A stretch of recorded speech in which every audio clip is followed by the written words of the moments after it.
Hi friend, তো এখন দেখো আমি ঘি বানাবো, সেই জন্য দেখো এই যে এখন দুধের সর যেটা তুলে রেখেছিলাম সেটা এখন মাখতে বসে গেছি। আর কতটা সর তুলে রেখেছিলাম দেখো বন্ধুরা।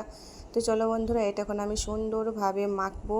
অনেকক্ষণ ধরে মাখতে হবে চটকে চটকে, তবেই ননিটা ভালো উঠবে, তবেই ঘিটা ভালো হবে।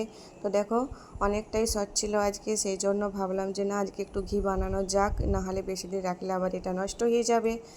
তো সবাই কেমন আছো বলো? সবাইকে অসংখ্য ধন্যবাদ আমার ইউটিউব চ্যানেলে এতটা ভালোবাসা দেওয়ার জন্য, আর আমার ভিডিওগুলোকে ভালোবেসে আপন করে নেওয়ার জন্য। তো চলো, আজকের ভিডিওটা এইটুকুনি ছিল। তোমরা সবাই ভালো থেকো, সুস্থ থেকো, আর এভাবেই আমাকে সাপোর্ট করো। পরের ভিডিও অবশ্যই তোমাদেরকে দেখাবো যে আমি কতটা ঘি বানালাম। এখন এটা ভালো করে মাখি, মাখার পর আবার উনুনে ফোটাতে দিতে হবে, তারপর ঘি হবে। তো এইটুকুনি ছিল আজকের ভিডিওটা যদি ভালো লেগে থাকে অবশ্যই ভালোবাসা দিয়ে যেইভাবে পাশে আছো পাশে থেকো। সবাইকে শুভ সকালের শুভেচ্ছা রইল।